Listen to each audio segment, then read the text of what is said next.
Saudara yang terkasih, dalam nama Tuhan Yesus, kita bertemu kembali dalam khotbah serial singkat saya. Hari ini kita berbicara mengenai kehidupan Simson. Simson, kehidupan, kejatuhan dan kehebatannya, ya saudara. Nah, saya sudah sampaikan 5 poin kepada saudara di video-video saya sebelumnya. Anda boleh belajar dari video-video tersebut di 5 poin tadi yang saya sebut. Nah, Anda boleh lihat di channel YouTube saya. Di situ Anda dapat mempelajari kelima poin sebelumnya. Namun secara singkat saya akan sampaikan apa saja 5 poin itu. Yang pertama, orang tua harus belajar mendengar suara Tuhan.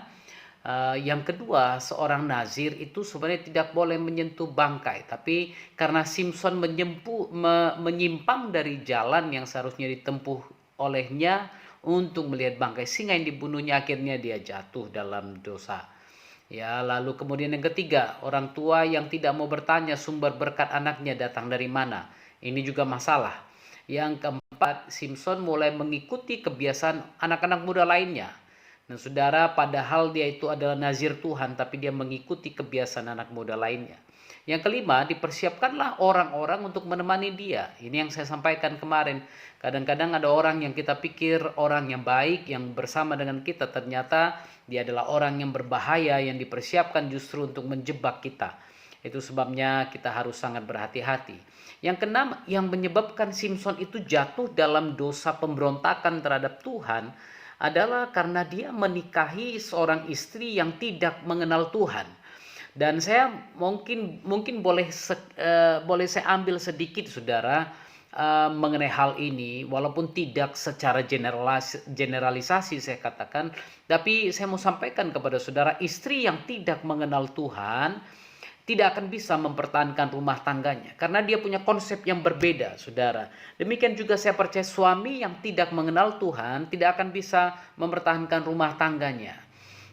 Dia pasti punya pemikiran yang berbeda. Dalam kekristenan tidak ada perceraian. Mungkin dalam konsep agama mereka boleh menikah beberapa kali. Itu sebabnya istri atau suami yang tidak mengenal Tuhan tidak akan bisa mempertahankan rumah tangganya. Dalam konteksnya Simson ini, Anda bisa perhatikan bagaimana istri Simson ini lebih mementingkan keluarga besarnya sendiri daripada keluarga intinya. Keluarga intinya itu siapa? Suaminya dong saat ini kan. Nah, tapi dia lebih pikir ayahnya, kakak-kakaknya, adiknya, dan sebagainya. Dan akhirnya dia mengorbankan suaminya demi keluarga besarnya. Ini memang sesuatu yang merupakan dilema besar, tapi ini adalah hal yang harus kita ikuti. Karena firman Tuhan katakan, pada waktu seorang laki-laki menikah dengan seorang perempuan, dia harus meninggalkan ayahnya dan ibunya. Saudara, artinya bukan hanya secara terpisah secara domestik, secara rumah, ya, artinya bukan saja rumahnya yang berpisah, tapi juga pemikirannya dan kemudian responsibilitasnya, lalu hal-hal yang lainnya juga harus juga terpisah. Itu sebabnya fokus seorang istri sekarang adalah suami dan anak-anaknya. Demikian juga fokus seorang suami adalah istri dan anak-anaknya.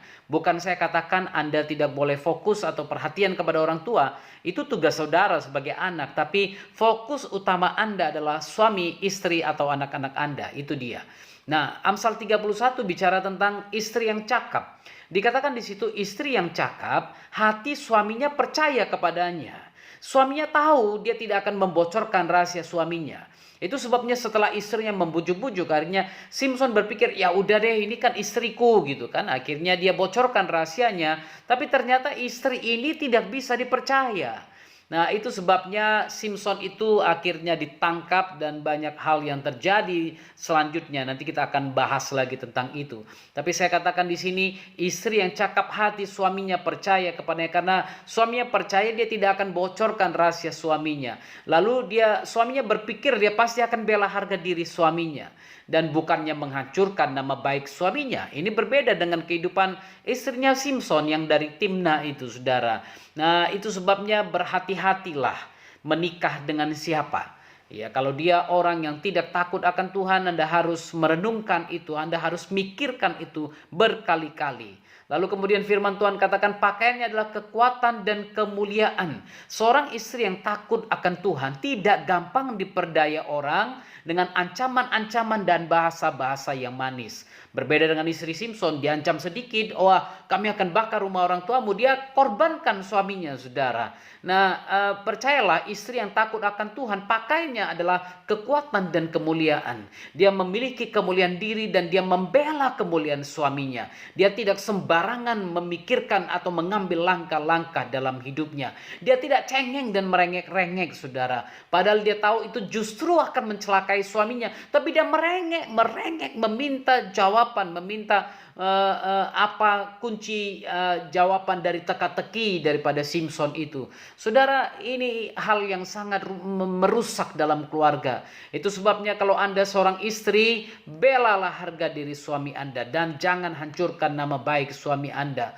Pakaianmu itu harusnya kekuatan dan kemuliaan sehingga engkau tidak gampang diperdaya orang dengan ancaman dan bahasa yang manis. Walaupun ada orang bilang, oh suamimu begini, suamimu begitu, engkau tidak gampang diperdaya mereka. Walaupun yang sampaikan itu adalah keluarga besarmu, mungkin ayah, ibu dan lainnya, engkau tidak gampang diperdaya orang. Karena apa? Engkau punya kemuliaan diri. Dan engkau akan membela kemuliaan suamimu. Engkau tidak cengeng dan merengek-rengek, padahal engkau tahu itu justru akan mencelakai suamimu. Karena itu, saya sampaikan hari ini, salah satu kejatuhan Simson adalah karena istri yang tidak mengenal Tuhan. Karena itu saudara, sebagai istri atau sebagai orang-orang muda yang mau mencari istri, marilah cari istri yang mengenal Tuhan. Carilah istri yang benar-benar takut akan Tuhan. Karena istri yang tidak mengenal Tuhan tidak akan pernah bisa setia. Kalaupun dia setia, mungkin ada pemikiran-pemikiran lain. Udah punya anak, udah begini. Bukan karena dia takut akan Tuhan. Tapi kalau istri yang takut akan Tuhan, dia akan dipuji-puji oleh suaminya. Saudara, ingat Simson, maka Anda juga pasti akan ingat untuk berhati-hati dalam melangkah. Perhatikan, bukan hanya Simson. Tadi saya sempat salah ngomong, saya bicara tentang Salomo. Demikian juga Salomo. Salomo jatuh dalam dosa ketidaktaatan kepada Tuhan karena istri-istrinya. Firman Tuhan mencatat itu. Karena itu, hiduplah dengan benar di depan Tuhan. Percayalah kalau Anda masih muda, kalau Anda menjalani hubungan yang tidak benar, hubungan yang tidak seiman, mungkin ini saatnya Tuhan memperingatkan Anda untuk bisa meninggalkan hubungan itu. Putuskan hubungan itu. Karena siapapun pasanganmu, kalau dia tidak mengenal Tuhan, dia tidak akan pernah bisa mengasihimu dengan sepenuh hati.